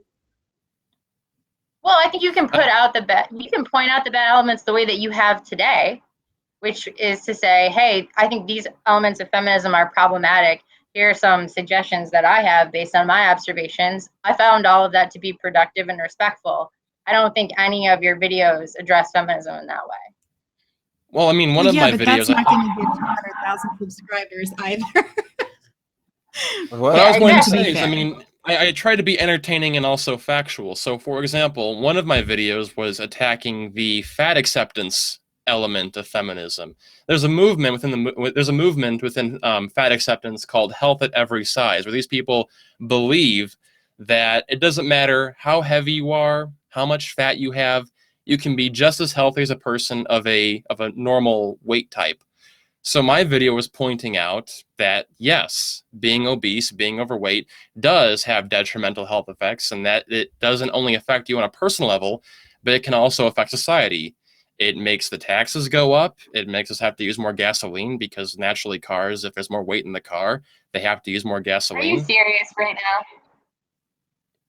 No, this is true. There's actually a movement called Health at Every Size, and this is what they believe, that they I'm can be aware of healthy. the movement. I feel like that's you're reaching with that, but okay. The gasoline thing is really funny.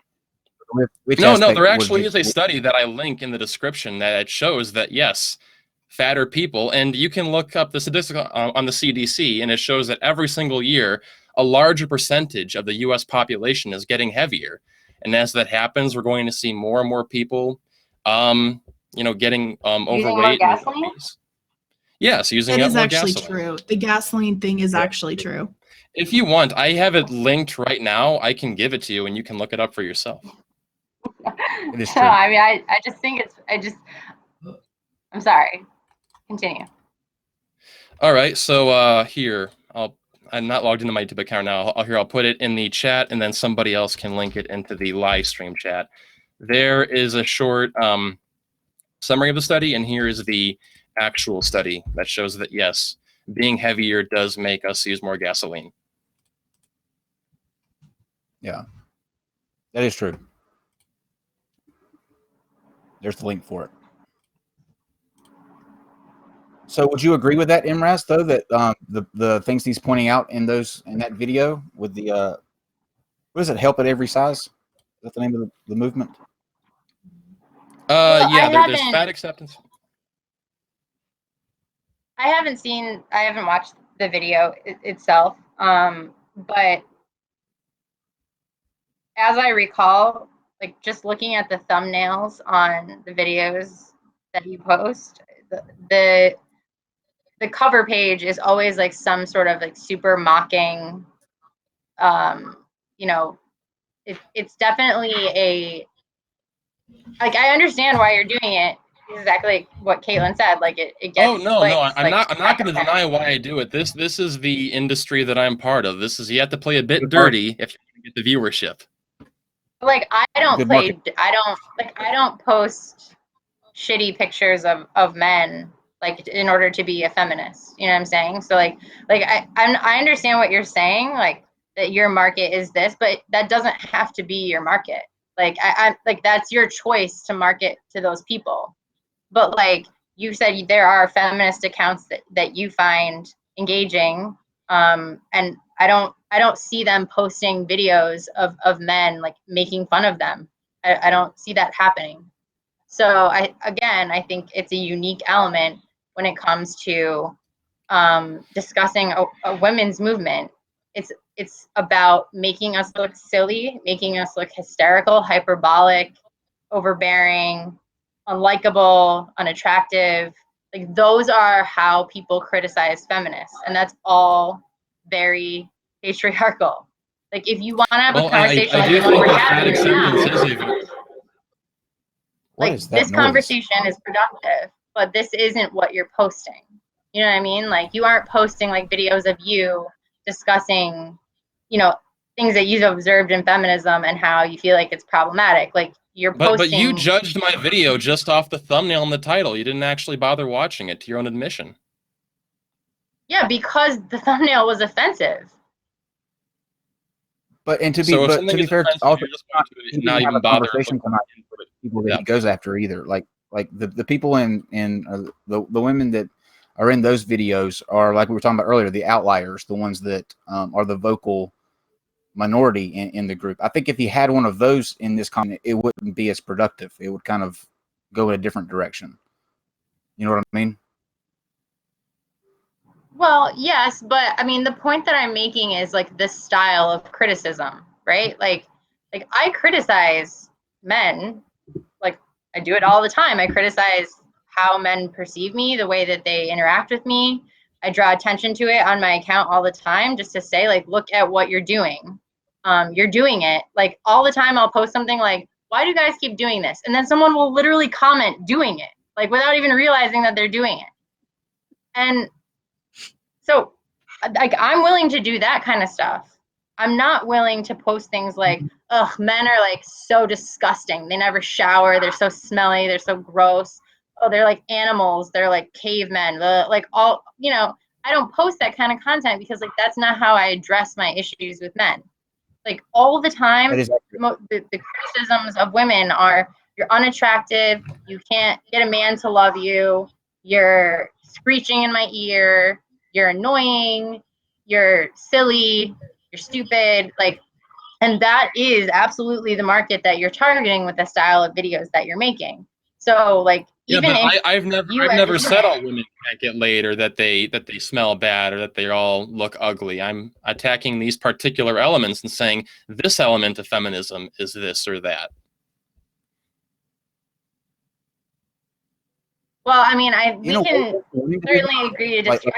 I think stylistically, there's absolutely a difference between saying like this is my valid criticism of this particular movement, and like here's a video of a bunch of purple-haired lesbians like doing something dumb, and look how dumb they are. Like that's a different style of criticism, and it's. You know, like you can't deny that, like, if you see a video like the one you mentioned of these feminists being violent at the particular speaker's event, like, those are gold for you. And you know they are. Like, you know that kind of stuff is exactly what you love to find because it plays into the picture that you're trying to paint. And what I'm saying is, like, I find that offensive because I'm not trying to portray men as anything other than what they are. And I don't need to be offensive to call out problematic things, just as there are problematic things in feminism also. But I recognize. Why is it that I cannot find these examples of people behaving irrationally and violently in many other movements? Like, again, going back to the atheist example, I cannot find many examples of this thing happening, at least not on the same caliber as I see it happening in different elements of the feminist movement. Or even in the men's rights movement. I mean, yes, there is some cringe definitely the men's in there. Rights movement? Men's rights movement is a misogynist movement. Like, that's not a movement. Men have their rights. Like, that's ridiculous. Like, if you search MAGATOW, for instance, on Twitter. Well, MGTOW like, is cringe. MGTOW is definitely cringe. Well, like, that's MRAs. Like, that's what it is. So, I mean, I think, like, atheists are not violent because, like, by nature, like, I'm also an atheist. Like, it's just the ability to not believe in anything. Like, it's like I just don't want to participate, and I don't want you to force me to participate. Like, that is by nature a passive cause. If you're asserting your desire to have rights, like, there are going to be times when you over assert that. I don't condone that, and I would condemn it. To any extent, and I do condemn it when I see it on my timeline. And I have actually posted many times toward men who will, like, get up in the comments of like, if some MRA says something mean to me, and the guys will be like, hey, like, fuck you, and I'm like, just, like, don't do that. Like, that's not what I want. That's not the dialogue that I want to support. I think you will see that in any movement that is asserting rights. So you're saying that you go on Twitter, you will screenshot different messages you get from people on Twitter. Will I screenshot them? Do you retweet them or screenshot them? But point being, you draw attention to angry messages you get on social media. Sometimes, yeah.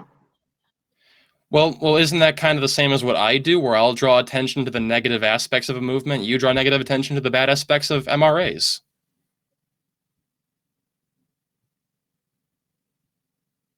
If I retweet a comment from an MRA, like, if somebody says, hey, you think all men are rapists, when I retweet it or quote tweet it, I say, no, I don't believe that. I don't say, oh, God, you guys are so fucking ridiculous. Like, there's a difference between those two styles of criticism. But didn't you say that MGTOW and MRAs are a ridiculous movement a moment ago? They are. So you don't think there's any? They're a movement for nothing. MRAs. Yeah, I mean, a men's rights movement is like, I mean, men have their rights. Like, what rights do men not have? Well, a couple of examples. I know this is kind of stereotypical, but I do think that male circumcision is a problem that we need to focus on, just as much as FGM is a problem as well. I do think that there is some bias in the courts when it comes to child custody. And aside from that, I think that we need to deal with the problem of false rape accusations. Now, as to the scale of false rape accusations, I'm not totally sure the scale, but I do think that, you know, I'm an atheist, I care about science, and the scientific method says that the burden of proof is on the person making the accusation. So if you're making the accusation that somebody raped somebody, then provide the proof that they did that. I don't have an issue with that statement. I'm sorry, what was that? No, I don't take issue. Okay, so would you agree that those are men's rights issues that should be addressed? I guess I would say I think those are men's issues. But I think the distinction is that every action that I have seen from a men's rights activist, and I have challenged many of them to prove me wrong, is not men's rights activism, but anti-feminism. And I don't understand why that is, because there's nothing about me asserting my rights that is anti-men. But it's seemingly like if men want to advocate against circumcision, that's fine, do it. Like, and I would support that. Like, I'm fine with that. I just as I support advocacy for sexual assault against men, domestic violence against men, like, I'm totally fine with that. I think I'm a lawyer, so like to the extent that the family court system is unjust, which I think there are reasons for that go a lot deeper than what people are willing to admit. We should address that, absolutely. But I don't understand why MRAs are anti-feminist, because if it's really about rights, then just get your rights. Like, just do that. Okay. I think part of it is that they try to talk about the rights and they end up getting countered by self-described feminists. So they feel like they're getting pushback because of them trying to speak out. I would recommend, are you familiar with a documentary called The Red Pill?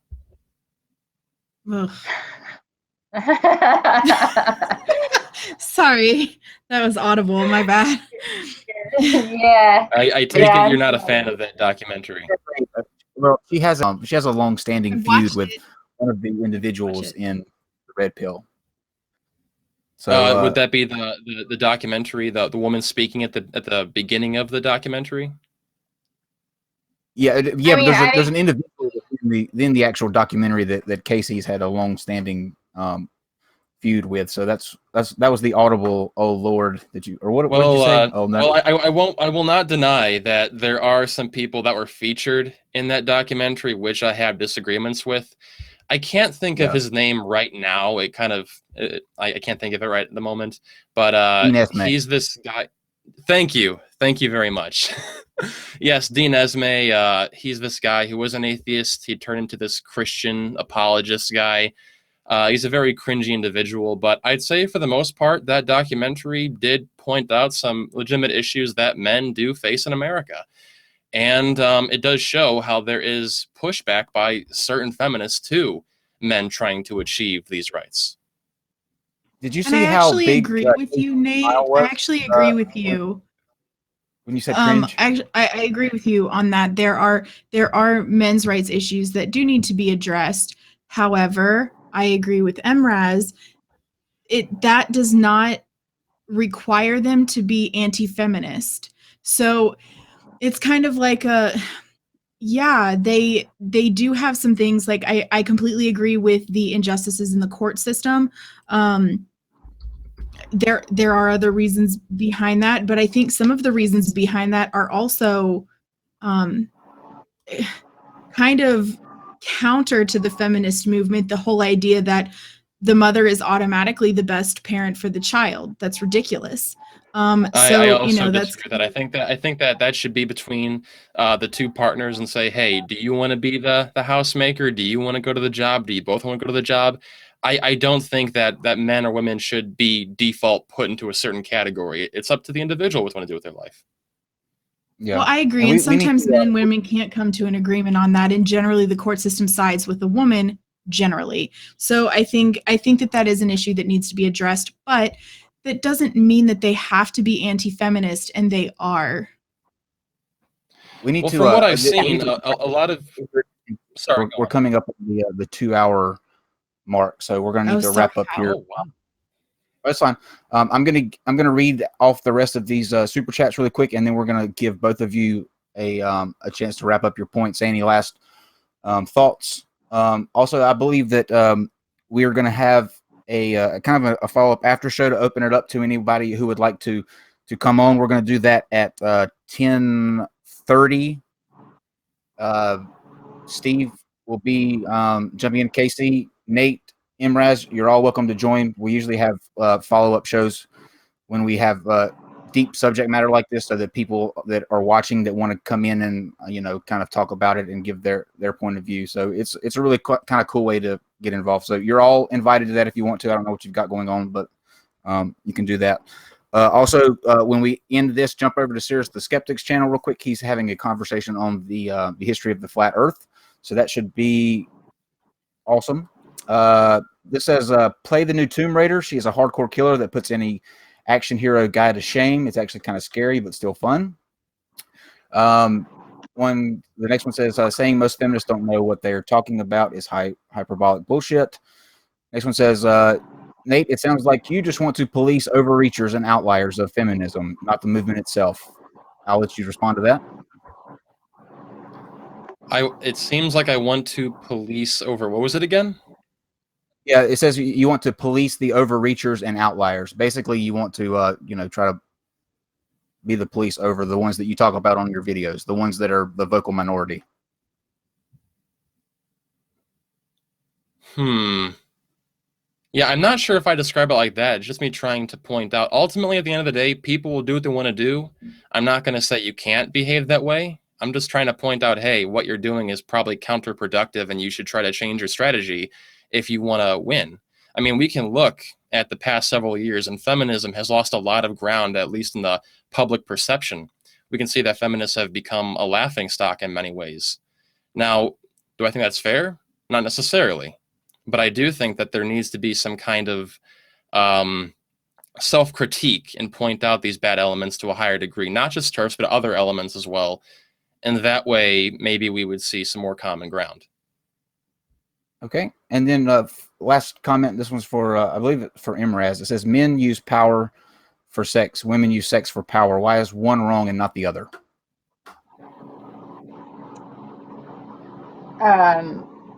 I would disagree that women use sex for power.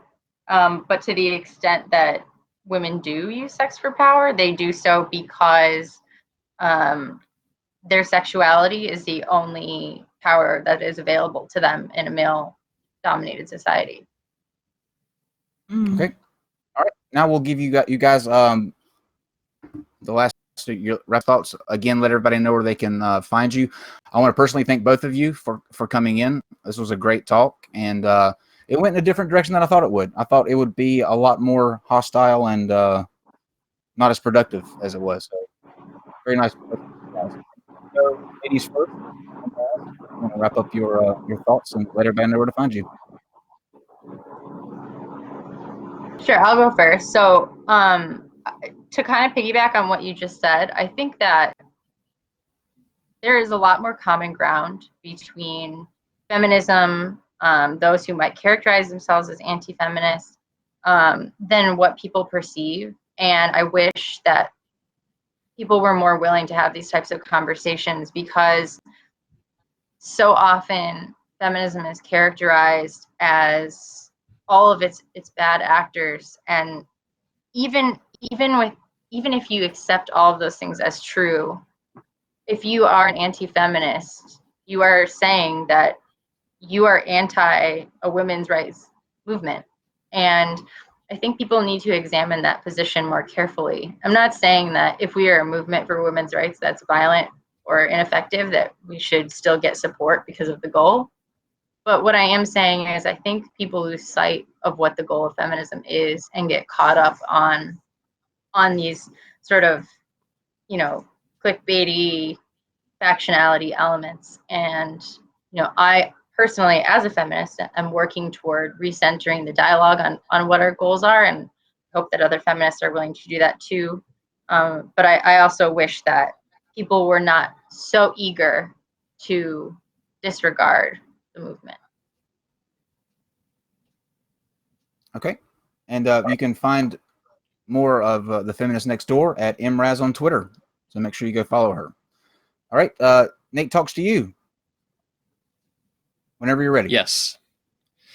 I guess my final thoughts would be that I think one of the main reasons why we're having these arguments between feminists and self-described anti-feminists or MRAs or whatever other groups you want to point out, I think it all boils down to simply a lack of communication. I think that if more people sat down and had conversations like what we're having right now, we'd realize that we have more in common than we actually think. So I'm happy to have been part of this conversation. I think it was productive, and I'm glad to have been part of it.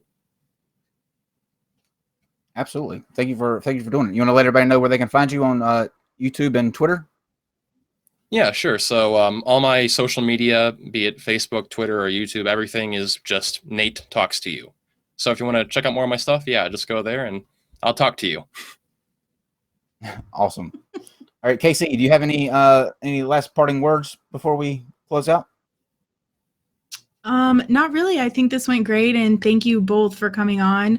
I think it was a good talk. I didn't think it would be a dumpster fire, but I didn't think it would be as reasonable as it was either. So thank you guys both for having a conversation where, you know, you kind of got to see each other's perspective a little better. This happened to us last time with Sargon, and Brittany Simon. We thought that was going to be Brittany, just with Brittany and Carl, the same thing happened. I think it's us, Kyle. You think it's us? It has to be. It has to be. Do you want this shit show to happen? Sometimes. But no. Yeah, like we can throw down if you want. Like I'm fine. Well, like I said, I'm totally kidding. If you put me on an MRA or well, and guys, let me put this out there to you. If you want to be on the part of the after show, we have we use Zoom for that, so we have up to 100 people. Not that we're going to take 100 people, but if you are a feminist or very strong in, you know, vocally in that way, or somebody who is anti-feminist and you have always wanted to ask, you know, anybody these kind of questions or talk to one, please contact me or Steve. We will get you the link for that. I will give Nate and Imraz. You already have the link. We'll give you two the link in case you want to. You don't have to.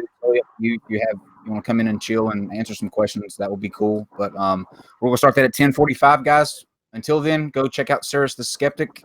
He's talking flat Earth, and if not, we'll see you tomorrow at 8 p.m. for Witnessing Apollo.